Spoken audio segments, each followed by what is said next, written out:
sou o Samuel Pinheiro, e essa é a nossa primeira gravação do nosso projeto de conversa e de reflexão e pesquisa sobre os evangélicos na política.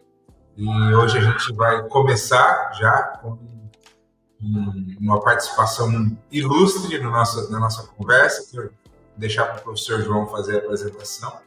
Mas nós fazemos parte desse grupo de pesquisa e eu queria também, já apresentando o professor João Barros, pedir para ele também se apresentar um pouquinho e falar sobre o nosso projeto, e na sequência vai apresentar o nosso convidado de hoje.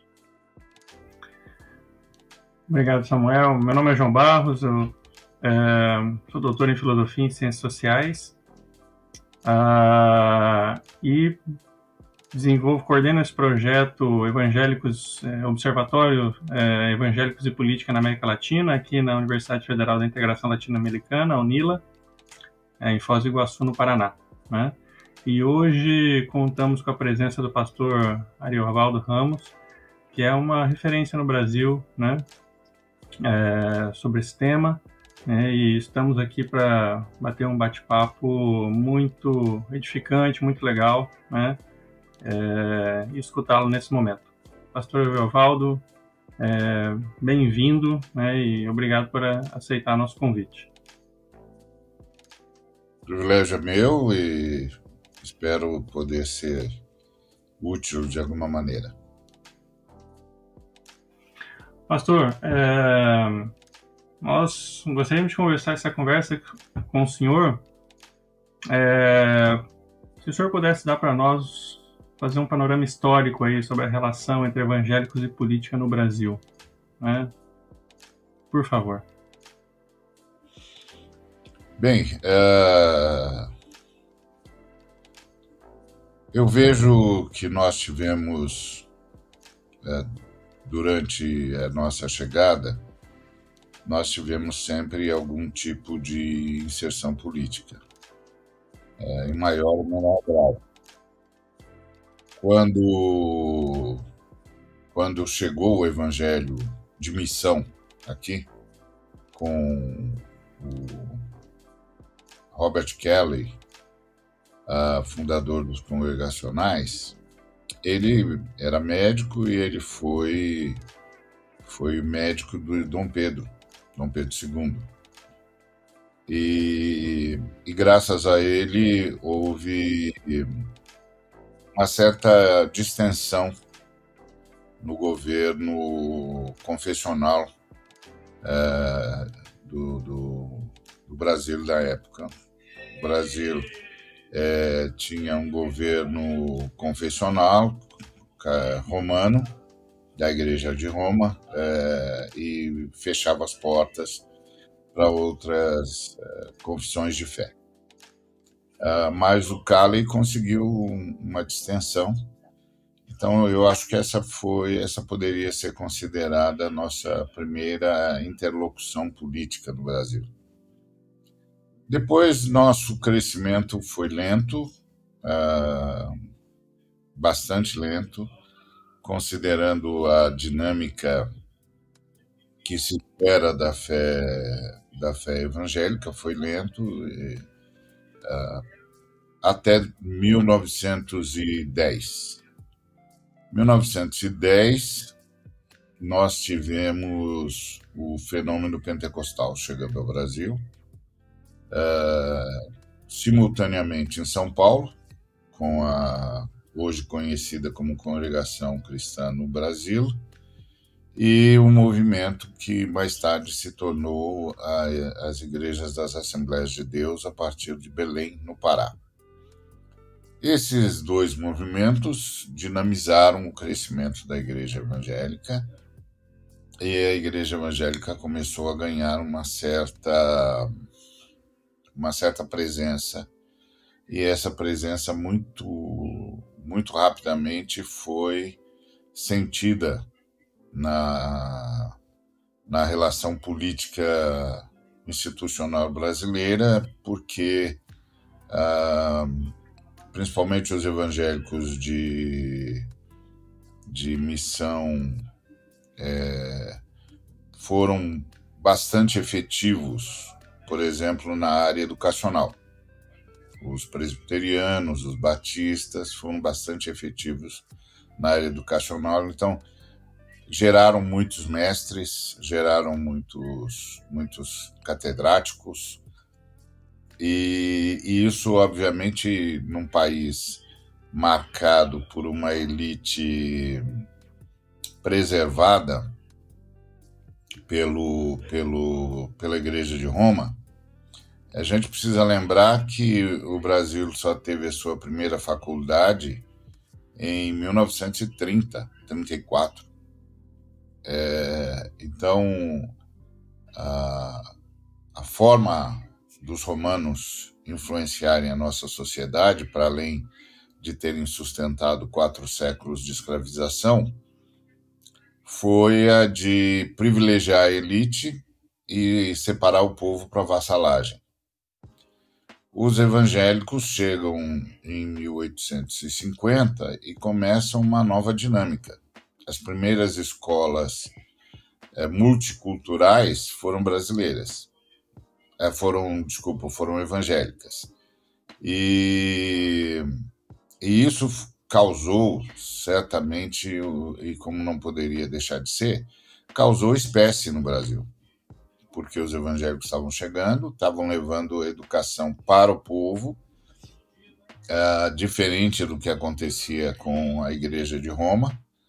E claro que isso causou algum tipo de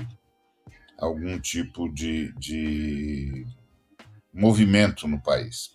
Ainda incipiente, reduzido, mais significante. Além disso, principalmente presbiterianos e batistas tinham um bom trânsito com os maçons, que estavam diretamente implicados tanto na independência quanto depois na proclamação da República. Então, desde que chegamos ao Brasil, estou contando, obviamente, a partir das igrejas de missão e não nas igrejas que vieram, seja pela força política inglesa ou seja pela colonização alemã. Desde que as igrejas de missão chegaram, elas tiveram algum tipo de interlocução com o poder no Brasil. Depois da irrupção pentecostal, então isso foi ganhando novos contornos. Primeiro foram ganhando contornos populares, porque se as igrejas históricas influenciaram a educação quando começaram a criar suas escolas multiculturais, onde o povo podia vir, independente de ser oriundo da diáspora africana ou descendentes de ameríndios ou de europeus. Isso causou, obviamente, uma primeira comoção nacional, ainda que numa escala, obviamente, reduzida, porque nós estamos falando de educação, e educação no Brasil era ainda uma coisa para poucos. Nós temos um país que foi mantido no analfabetismo por séculos. Um país, inclusive, que demorou para falar português. Então, às vezes, quando a gente fala do Brasil, parece que o Brasil foi inventado ontem. Mas o Brasil é uma história de exploração, uma história de invasão, uma história de escravização, uma história de subjugação do povo pobre. É uma história triste e longa. Então, todo movimento que, de alguma maneira, contrariava essa lógica causou algum tipo de espécie no país. E não foi diferente com o movimento evangélico. Mas com a chegada dos pentecostais a partir de 1910, a igreja evangélica começou a se espalhar. E aí a gente tinha uma igreja entrando diretamente nas camadas populares. Os pentecostais, desde sempre, começaram a trabalhar com as camadas populares. E os pentecostais fizeram uma proeza, que foi trazer Deus para o povo. Porque durante 4 séculos, Deus era o Deus da elite, porque era o Deus dos escravocratas. Você imagina que o sujeito praticava a escravização durante a semana e no domingo ia participar da Eucaristia. Tivesse tratado os seres humanos que ele escravizou como tivesse. Ou seja, ele tinha um aval da igreja para fazer isso. Então, isso não é um Deus do povo. Isso é um Deus da elite. E são os pentecostais que começam a trazer o Deus para o povo. As igrejas mais históricas, batistas, presbiterianos, eles começaram a fazer essas escolas multiculturais, mas eles eram muito mais parecidos com o que Gramsci chamaria de intelectualidade orgânica. Ou seja, eles eram da classe dominante, de uma forma ou de outra, mas eles eram orgânicos, eles queriam evangelizar o povo brasileiro e queriam trazer a lógica filosófica liberal da Europa para o Brasil, para além, obviamente, da mensagem protestante. Já os pentecostais, não. Os pentecostais, eles eram populares. Eles entraram nas camadas populares desde cedo. Bom, isso criou uma inteligência brasileira, evangélica, que gerou, por exemplo, em 1962, o grande congresso Cristo e o Futuro Revolucionário do Brasil, que teve gente como Joaquim Beato, Valdo Gomes, Rubem Alves, e inclusive gente como Celso Furtado, que foram lá a chamado dos evangélicos, para discutir o futuro revolucionário do Brasil. E era uma massa crítica, os evangélicos, principalmente presbiterianos, batistas e congregacionais, era uma massa crítica, uma inteligência evangélica provocando a intelectualidade brasileira. Haja vista, por exemplo, que o Carlos Eduardo Pereira, fundador da Igreja Presbiteriana Independente do Brasil, era considerado como o maior gramático do país. Então, tinha esse tipo de influência. Com os pentecostais, a coisa foi mais popular. Os pentecostais, de fato, levaram Deus para o povo. Agora Deus não era mais da elite, agora Deus era do povo. Um Deus que fala com o povo, que batiza o povo com o Espírito Santo, que lhes outorga dons e serviços e poderes, etc. E isso foi causando, obviamente, uma comoção popular agora. De fato, mexendo com a base, começaram a mexer com as bases da sociedade. Bom, aí nós temos o golpe de 64, e essa inteligência brasileira evangélica é a primeira a resistir aos militares. Ela é a primeira a resistir aos militares. Você tem esses próceres, né, que resistiram, como Rubem Alves, que teve de fugir, o Paul Wright, que foi morto pelos militares, e muitos outros. muitos outros, Joaquim Beato, que frequentaram os bastidores da ditadura, foram presos, outros foram torturados, João Dias de Araújo, muitos da inteligência brasileira foram presos ou perseguidos ou tiveram de buscar refúgio internacional. Mas aí o que aconteceu foi que, ao mesmo tempo, um pouquinho depois do golpe militar, na verdade, um golpe civil-militar, houve um golpe dentro das denominações. Com a desmobilização daquela inteligência evangélica,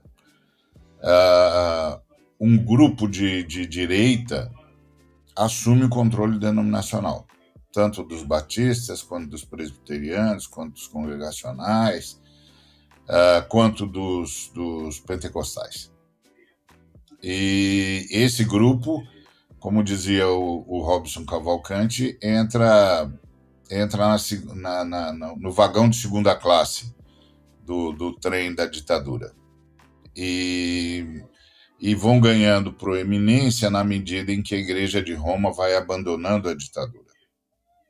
É preciso lembrar que a ditadura é um golpe civil-militar e apoiado pela Igreja de Roma, né? Apoiado pela Igreja de Roma e mais tarde apoiado pelos evangélicos, que inclusive passam a ser alunos da Escola Superior de Guerra. Então, o envolvimento da Igreja Evangélica com a política é muito precoce, né? Considerando que o Calley chega no Brasil como uma avis rara e é o médico do imperador, dada a experiência dele, um inglês, médico, que havia passado pela Ilha da Madeira, então dominava muito bem o idioma e era um médico de qualidade reconhecida. Pastor, então, desculpa me interromper. Só, esse apoio da Igreja Católica, né? Um dos fatos marcantes foi aquela manifestação por Deus, família, pátria, né? Que ocorreu, né, que precedeu um pouco o golpe militar, né? Que foi a grande motivadora, né? A grande desculpa motivacional, né? Na verdade, os interesses militares tinham muito mais a ver com a geopolítica estadunidense e a Guerra Fria, mas a grande desculpa popular para o povo brasileiro foi justamente a marcha das mulheres católico-romanas, sem dúvida nenhuma. Sem dúvida nenhuma. Então, eles estão aí. Desculpa, pastor. Fazendo um salto muito grande, né? Será que nós podemos fazer um paralelo, né, do papel que a Igreja Católica teve nesse momento histórico do Brasil e o papel que a Igreja Evangélica teve alguns poucos anos atrás, ou está tendo agora, né? Nesse mesmo sentido, ou seja, de dar um caldo moral, né, para interesses que não tem nada, né, de moralidade. Sem dúvida nenhuma. Com o passar do tempo e o crescimento da Igreja Evangélica, principalmente depois da década de 80, final da década de 70 e início da década de 80, a teologia brasileira mudou, a teologia evangélica mudou. Houve algumas inserções, eu diria, inclusive, essas inserções espúrias. por exemplo, a chamada teologia da prosperidade, a chamada teologia da batalha espiritual, o movimento a chamada teologia do domínio, o movimento da cosmovisão cristã dos presbiterianos. Essas 4 inserções, elas mudaram a igreja evangélica. A teologia da prosperidade consagrou o capitalismo como modus vivendi dos evangélicos. A batalha espiritual consagrou o apego ao poder como modus operandi do evangelho. Então, se a gente vai ganhar o país para Cristo, a gente tem que tomar o poder. Então, isso foi mudando o país. A questão da cosmovisão, que é basicamente calvinista, trouxe de volta a teologia do domínio, que está por detrás, por exemplo, do apartheid sul-africano, dos Boers, e trouxe essa lógica presbiteriana que existe desde os tempos em que Calvino foi convencido por Varela a governar Genebra, de que a igreja tem um dever cívico de dominar o mundo da impiedade e impor a sanidade cristã. Essa pretensão ela é danosa, sempre foi, desde o envolvimento da igreja com o Estado. Isso sempre foi danoso, desde o século IV. Nunca foi bom, nunca foi positivo, sempre foi. Eu chamo isso de uma traição ao Cristo, desde o século IV, quando Teodósio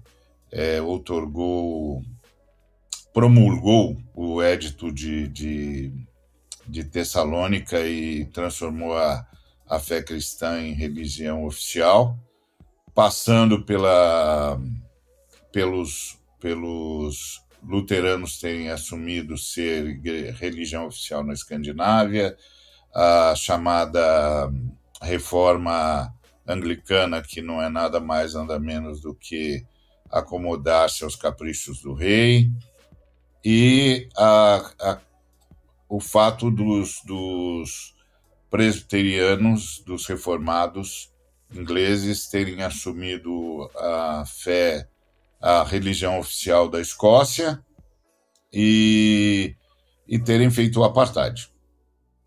Além de, claro, terem criado uma doutrina política na Holanda a partir do Abraham Kuyper. Então, tudo isso veio para o Brasil de uma vez só. E aí contaminado, eivado pela batalha espiritual, que mudou a relação com o diabo. Então, antes o diabo era um acidente particular. Então, você encontrava um ser humano marcado pela presença maligna, você ajudava esse ser humano a se libertar dessa presença maligna. A partir da teologia da batalha espiritual, o diabo passa a ter de ser localizado, e passa a ser localizado e identificado com estruturas sociais, estruturas institucionais e estruturas políticas. Então é preciso derrubar o diabo, e aí, para derrubar o diabo, tem de tomar o poder nessas estruturas, sejam elas quais forem. E a teologia da prosperidade transformou a bênção de Deus em recepção de recurso financeiro, que é uma subpregação do calvinismo, porque o calvinismo acredita nessa coisa do destino manifesto, é quase determinista em alguns momentos, e acreditava que um dos sinais da eleição era justamente o progresso econômico e financeiro. O pessoal da teologia da prosperidade levou isso às últimas consequências. Então, isso fez com que a igreja fizesse as pazes com o capitalismo. Coisa que nunca houve paz de fato entre os cristãos e os capitalistas até a chegada da teologia da prosperidade. Então, a teologia da prosperidade transformou o capitalismo na economia cristã. Deixa eu só, desculpa interromper, mas esse ponto é interessante porque até eu tinha duas coisas para falar, na verdade, né? Uma que no meio de tudo isso me parece que chega também a própria questão da Guerra Fria, né? E a propaganda da Guerra Fria como uma demonização da Rússia comunista, né? E uma divinização da América capitalista. E é interessante que isso se reflete até hoje, assim, né? Então, sempre assuntos ligados a comunismo, socialismo, próprio Marx, eles estão sempre conectados a uma demonização, ao inferno, ao chifre, alguma coisa assim. Enquanto que o capitalismo está totalmente ligado aos valores cristãos. E dá uma impressão de que o capitalismo ele surge por conta do cristianismo, mas o senhor está dizendo, nesse panorama histórico que o senhor deu, não, isso veio bem depois, inclusive é recente, né? Então, é mais ou menos isso. Eu sei da tese do Max Weber, mas o capitalismo que o Max Weber viu nos calvinistas, e que equivocadamente chamou de espírito protestante, mas na verdade ele analisou os calvinistas ali daquela região anglo-francesa. Esse capitalismo, na verdade, não existe mais. O capitalismo que existe, vocês são muito mais bem preparados para falar sobre isso do que eu, é esse capitalismo de consumo, o capitalismo que não é mais de demanda pura, a demanda pura, é de criação de demanda, né? E cada vez mais um capitalismo rentista, financista, que não tem mais nada a ver com o que o Weber descreveu. Então, pastor, inclusive, muitos que se dizem liberais nunca leram Locke, né? John Locke, que é um dos fundadores do liberalismo, né? E no segundo tratado sobre o governo do Locke, ele diz, né, que a produção individual ela tem como uma das missões aumentar a reserva da humanidade, ou aumentar as reservas da humanidade, né? E hoje, nesse estágio que nós vemos, né, do sistema produtivo, é algo completamente diferente, né? Porque nós temos um contingente, né, enorme da população, não só nacional, como mundial, né, que passa necessidades básicas, e não é por falta de produção. Exato. É a concentração, né? Concentração de renda. Bom, então, isso é verdade. Um dos golpes grandes que a igreja evangélica, principalmente na América Latina, sofreu foi a distorção da perseguição religiosa. Toda perseguição religiosa é uma perseguição, de fato, promovida por religiões entre religiões. E a igreja, principalmente a igreja dos Estados Unidos, investiu maciçamente para difundir que a perseguição era política. Na verdade, a perseguição sempre foi religiosa. Os estados socialistas não perseguiram os cristãos porque eram socialistas, mas porque eram ateus. E o ateísmo é uma religião. Qualquer definição sobre Deus é religiosa. Dizer que Deus existe ou que Deus não existe é religião. Então, assim também os embates que houveram com o Islã, com o budismo, com o hinduísmo, sempre é um embate religioso, como as guerras da Europa entre protestantes e romanos. É sempre um embate religioso. As religiões que se perseguem, e sempre que há perseguição à religião, é movido por outro espírito religioso. Mas a igreja que está nos Estados Unidos, a igreja evangélica, conseguiu transformar a guerra ideológico-econômica numa guerra religiosa. Esse fenômeno aí é um fenômeno que merecia ser estudado, de como eles conseguiram transformar a Guerra Fria, como você disse, numa guerra religiosa. Na verdade, era e tão somente foi uma guerra entre as duas grandes forças do planeta, que era a OTAN de um lado e o Pacto de Varsóvia do outro. O senhor sabe que o senhor menciona que é algo que deveria ser estudado, né? Desculpa lhe interromper, dá um delay aqui na imagem, no som, e às vezes as falas se cruzam, né? Então peço desculpas toda vez que isso acontecer. Eu aqui na universidade eu faço parte de um programa de pós-graduação, né, em relações internacionais, né?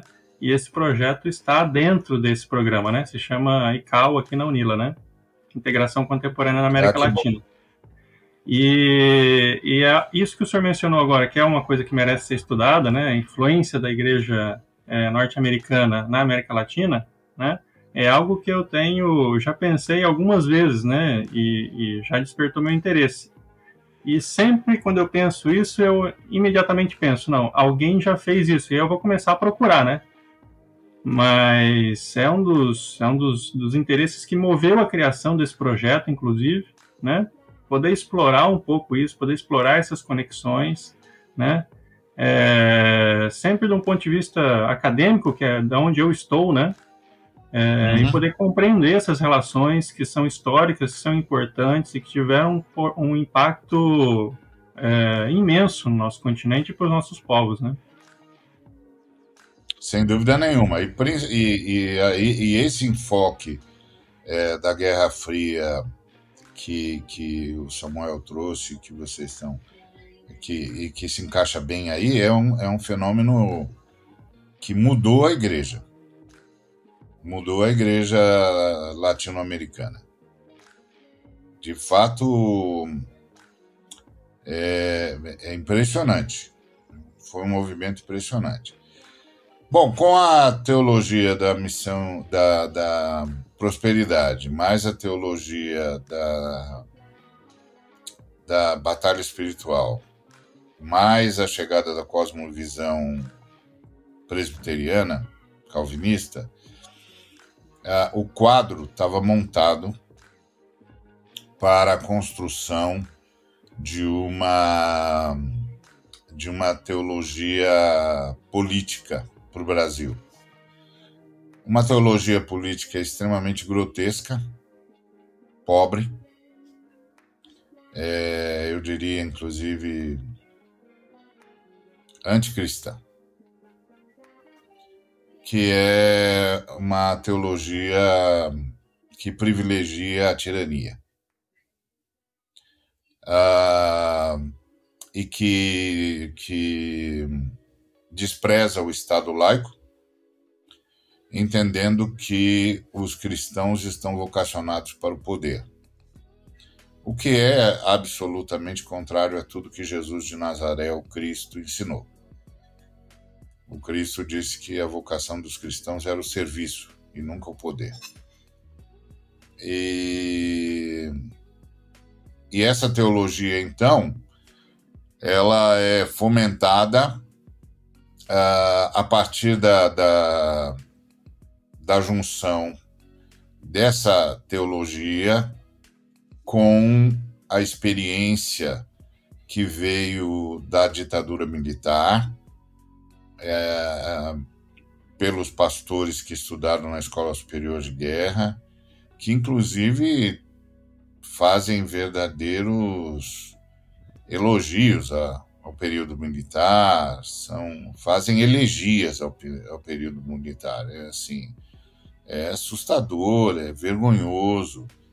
E o período militar envolveu todas as denominações. Na verdade, a única denominação que não se deixou conduzir pela ditadura militar foi o Brasil para Cristo, do Manoel de Mello.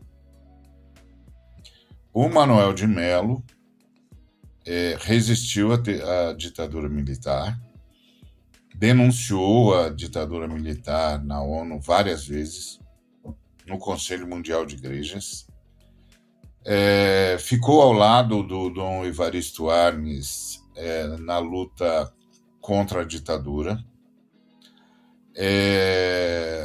apoiou todo aquele movimento que mais tarde seria conhecido como Brasil Nunca Mais, do Jaime Wright e do Dom Evaristo Arnes. Tinha uma visão socialista muito clara, mas foi, obviamente, preterido pela história, primeiro porque era pentecostal, segundo porque era do povo, era um homem oriundo do povo, um mestiço oriundo do povo.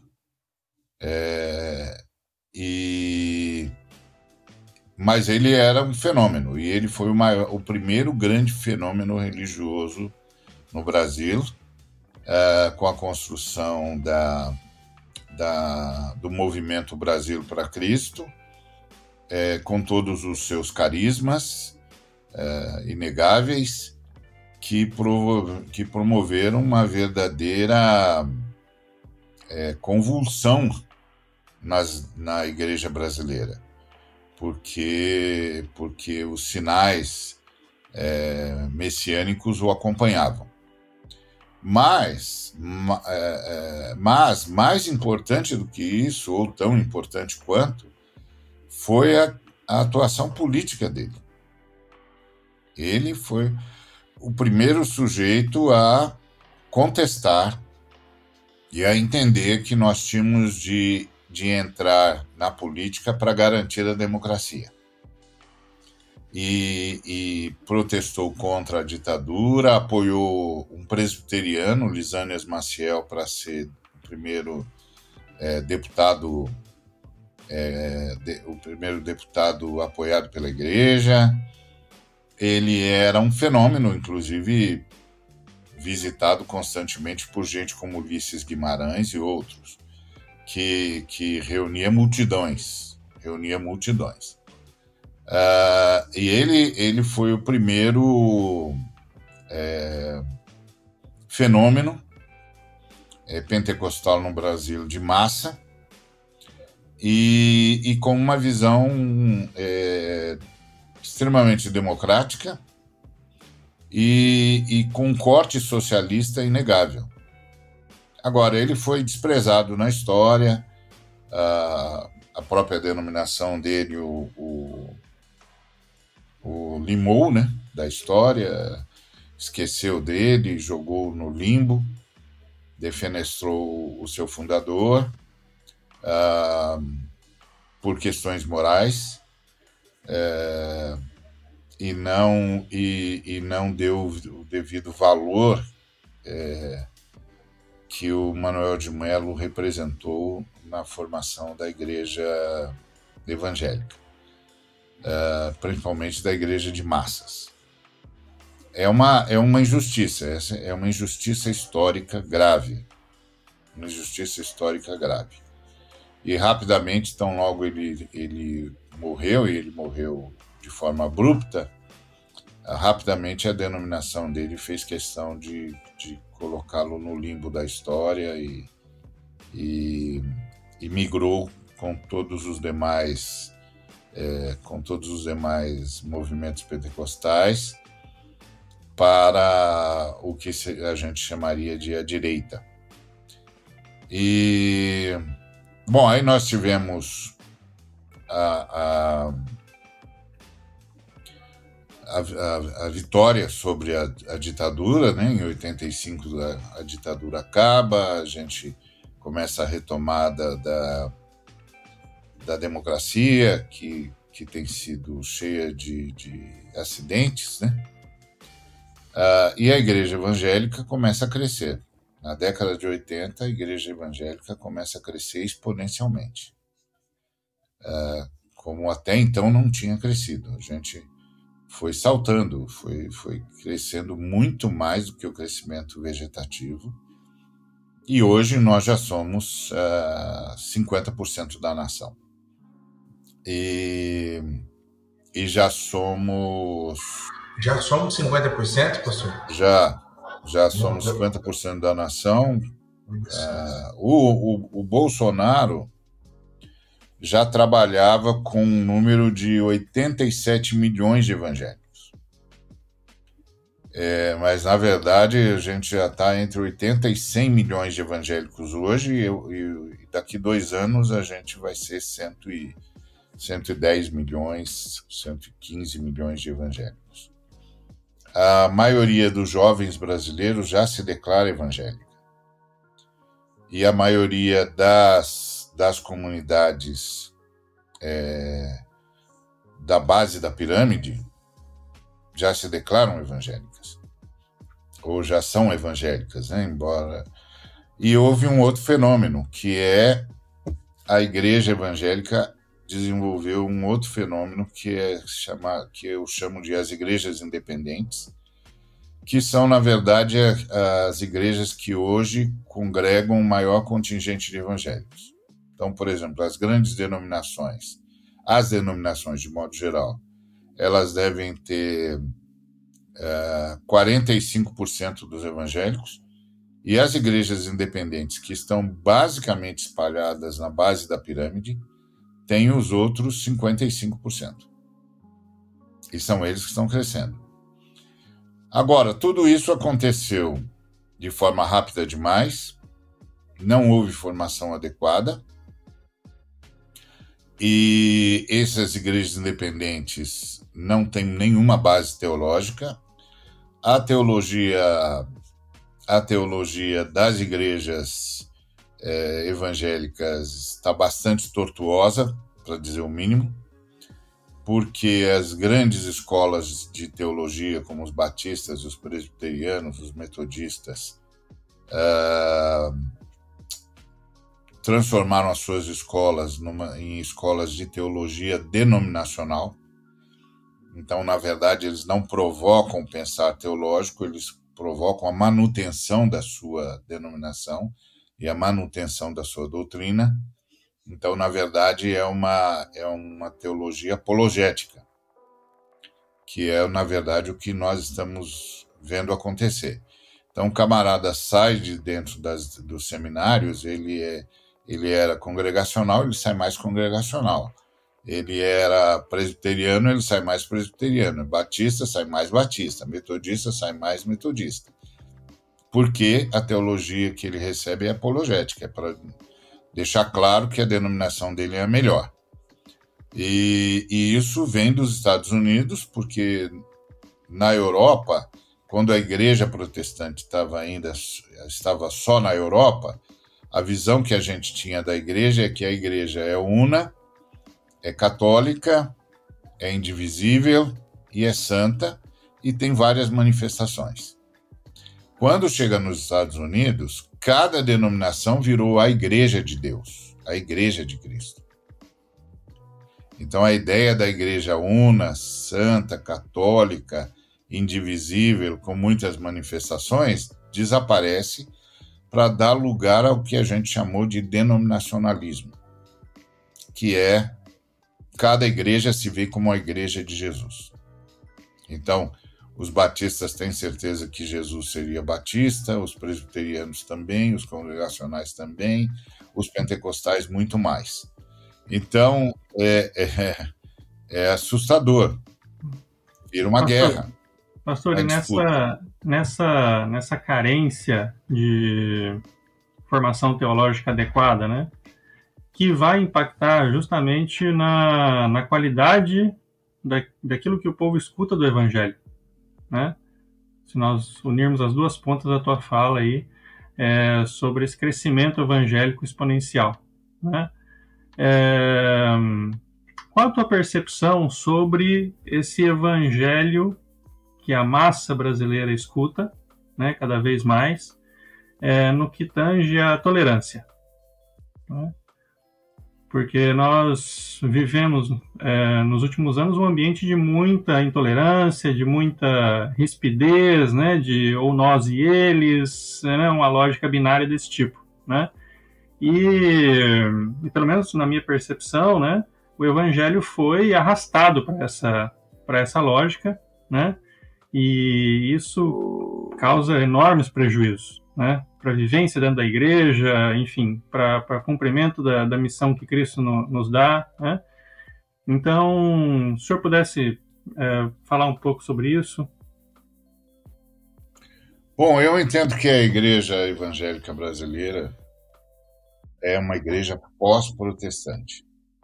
Ela não é mais uma igreja protestante. E eu incluo todas as denominações, mesmo as históricas.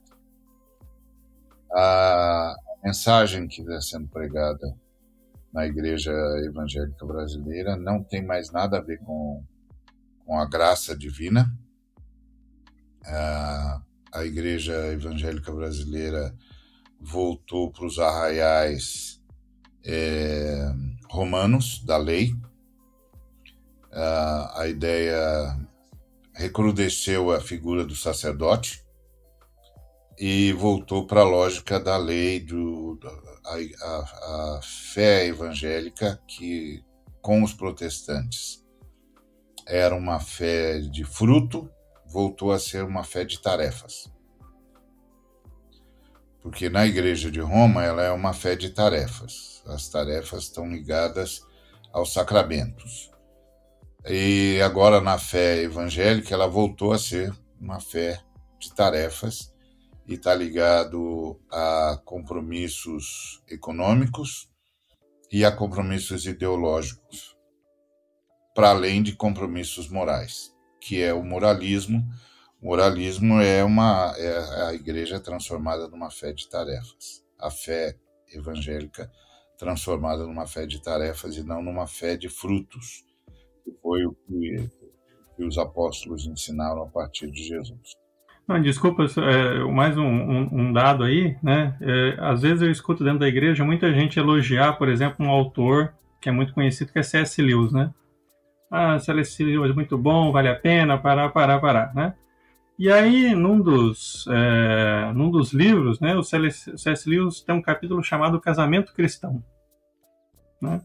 E nesse capítulo, o Casamento Cristão, o C.S. Lewis vai dizer: a igreja não deve impor os seus padrões morais ao restante da sociedade, né?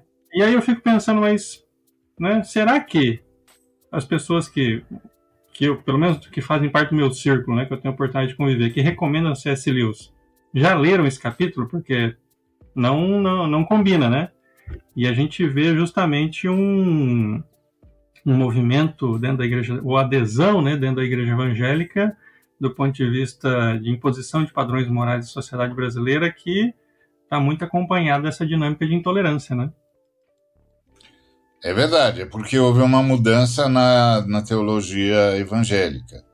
A gente deixou de ser uma teologia voltada à mudança da natureza humana pelo novo nascimento e passou a ser uma igreja voltada à mudança do comportamento humano pela acepção ou aceitação de padrões morais. E isso é a negação da fé cristã. A fé cristã tem moral, é óbvio, como qualquer movimento social e humano, mas ela não é moralista. Ela não é moralista, ela é ética, porque ela trabalha com a lógica da natureza. A natureza precisa mudar. Pois não. tem um quê de meritocracia aí também, né, pastor? Porque quando você caminha uma transformação pelo viés da moralidade, aí você acaba tendo méritos na sua salvação, na sua transformação, na sua regeneração, porque seus comportamentos mudaram, né? Quando eu olho a partir de uma perspectiva de transformação de natureza, como o senhor citou, aí não há mérito nenhum nisso, né? Porque não sou eu que faço. É verdade. Quando você vai para o moralismo, você vai para a meritocracia. E é óbvio que a meritocracia ela é a mãe da tirania, porque os melhores ganham o direito de exercer poder sobre os piores. E isso é criminoso. Além disso, a teologia da batalha espiritual privilegiou a tirania, porque estabeleceu autoridades inquestionáveis. Voltaram para o magistério romano e voltaram para a infalibilidade ex-cátedra. Então, é uma distorção única. E, como diria o Bergman, nós assistimos o ovo da serpente sendo chocado. E